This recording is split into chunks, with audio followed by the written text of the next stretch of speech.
Charles-Marie Jotras, bonjour. Bonjour. Président du groupe Daniel Féault, l'un des acteurs majeurs de l'immobilier de luxe à Paris notamment. Alors votre année 2015 a été marquée par des records, 1,2 milliard d'euros de biens vendus, dont près de 900 millions pour Paris et Neuilly, plus 36% de hausse de transactions à Paris, plus 70% à Neuilly. Bon, tout va bien, mais qu'est-ce qui explique ce regain d'activité ? Les causes, elles sont simples. Les prix ont beaucoup baissé depuis maintenant 3 ans, depuis 2012. De l'ordre de ? De l'ordre de, sur le marché, disons, des beaux quartiers, en moyenne 15%. Mais certains biens ont baissé, certains types de biens n'ont baissé que de 10%, d'autres ont baissé de plus de 15%. Donc baisse des prix, des taux historiquement bas, et tout le monde en est parfaitement conscient. Et pour les acquéreurs étrangers, un euro qui lui aussi était très bas. Donc tout ça, ça a relancé le marché. C'est vrai que Paris est devenu un bargain pour les étrangers, puisque un Américain, en 3 ans, il a une augmentation de pouvoir d'achat à Paris de l'ordre de 35 à 40%, compte tenu des trois baisses, les prix, les taux et l'euro. Et les Français sont revenus aussi. Vous avez donc senti la fin de l'attentisme, un retour de la confiance également ?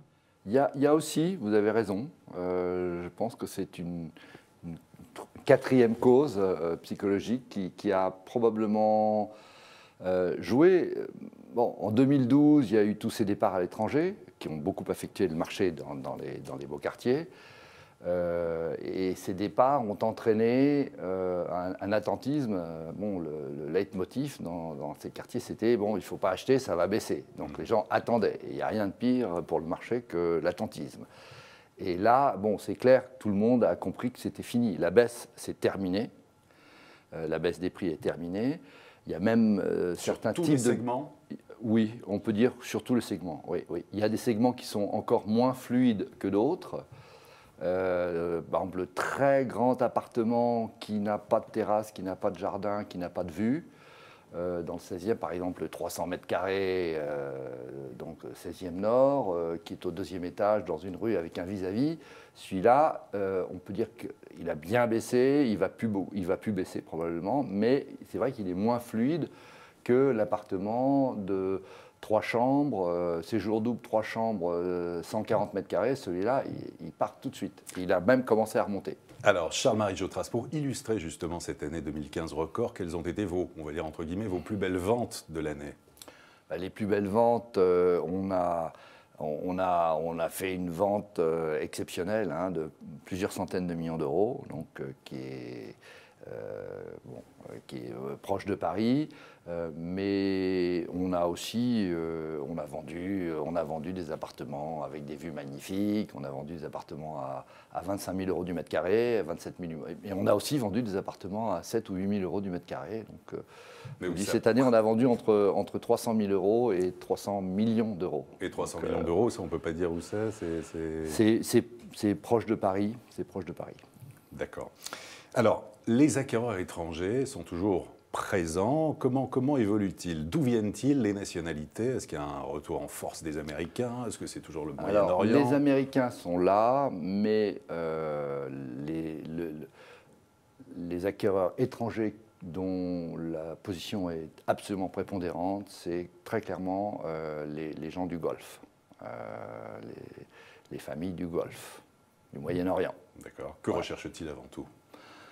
Des choses en général très grandes et exceptionnelles. Ils ont besoin de beaucoup de place, ils ont beaucoup d'argent. Et on a très nettement senti depuis 2 ou 3 ans que la déstabilisation du pourtour méditerranéen et du Moyen-Orient avait entraîné des achats à la fois de diversification et des achats peut-être aussi des achats destinés à sécuriser une partie de leurs actifs voilà, dans des pays stables politiquement et économiquement. Comment situer Paris aujourd'hui par rapport aux autres capitales à l'international ?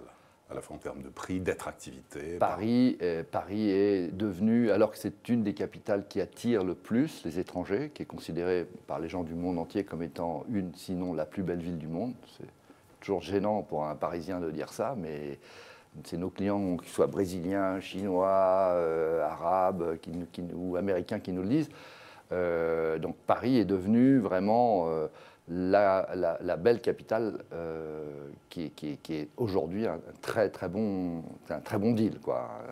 Ils nous disent tous c'est un bargain pour un étranger. Côté investisseur, que pensez-vous de la prolifération des meublés touristiques de location saisonnière à Paris? On voit que beaucoup de gens, notamment depuis l'encadrement des loyers, se disent finalement, après tout, pourquoi ne pas mettre aussi un bien sur le marché à Paris? Qu'en pensez-vous? C'est la conséquence logique de tout ce qui a été fait depuis quelques années en matière politique et en matière fiscale. Puisque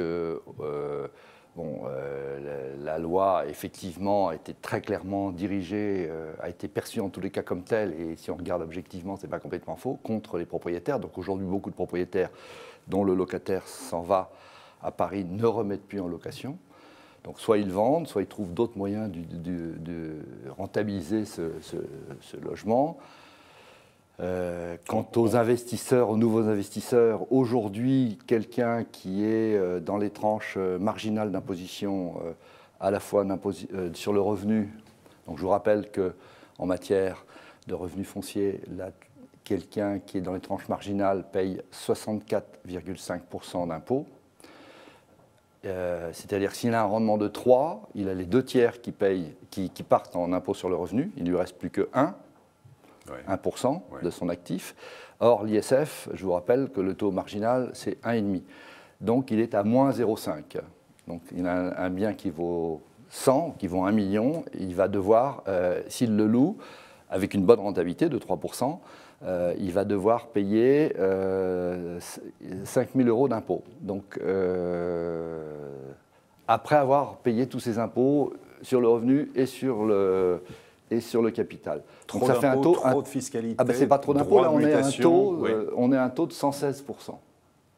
Donc effectivement, c'est ce qu'on appelle la répression fiscale de l'investissement. Alors certes, c'est quelqu'un qui se situe dans les tranches marginales à la fois d'IR et d'ISF, mais ça vous donne peut-être un petit peu quelques explications sur le fait que le parc locatif parisien est en train de fondre et ça n'est pas fini. Et je pense que ça va être un mouvement qui va être difficilement réversible. Ça va être de plus en plus difficile. Ça se retourne aujourd'hui déjà contre les locataires qui cherchent un logement à louer en résidence principale avec un bail de longue durée, de durée normale. Est-ce que l'immobilier reste tout de même, en dépit justement de ces taxes, cette fiscalité, un bon placement ou plus du tout alors? Pour quelqu'un qui paye beaucoup d'impôts, non, on ne peut pas dire que c'est un bon placement. C'est un actif sûr. Quand on voit la volatilité sur les marchés financiers, c'est sûr que donc la résidence principale est effectivement aujourd'hui un des bons moyens de placer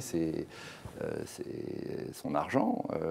Alors là, si on est très fiscalisé, investir à Paris, non, je ne peux pas vous dire que c'est un bon placement. Bon. Pour terminer, les perspectives sur cette année 2016 en matière d'évolution de prix et de transactions dans votre segment de marché? 2016 a démarré comme a terminé 2015, c'est-à-dire fort. Le marché est fluide. Et s'il n'y a pas de choc exogène, le marché devrait retrouver la structure normale du marché parisien, enfin qu'il a retrouvé d'ailleurs en ce moment, c'est-à-dire qu'on a plutôt plus d'acquéreurs que de biens à vendre. D'accord. Et d'ailleurs, une chose très importante, c'est que le stock instantané de biens que nous avons à vendre a fortement baissé au cours des 12 derniers mois. Il a baissé de 35% au cours des 12 derniers mois, et il a baissé de plus de 35% en 6 mois pour les biens entre 1 et 2 millions d'euros. Donc là, effectivement, on retourne vers la structure du marché parisien, qui est un marché quasiment de pénurie. Ce qui est normal, puisqu'on ne construit plus dans les beaux quartiers et qu'on ne construira plus grâce à la loi SRU. Voilà. Bon. Et pour terminer, donc pas d'évolution en étape au niveau des prix, donc pas ni de hausse ni de baisse sensible à attendre? Non, plus de baisse et probablement une petite hausse sur les appartements familiaux pas trop grands, avec un bon rapport chambre-surface. Toujours à Paris. Toujours à Paris. Charles-Marie Jotras, merci beaucoup. Merci Olivier. Et à très bientôt pour une prochaine édition du Club Imo, Explore Imo, Le Figaro.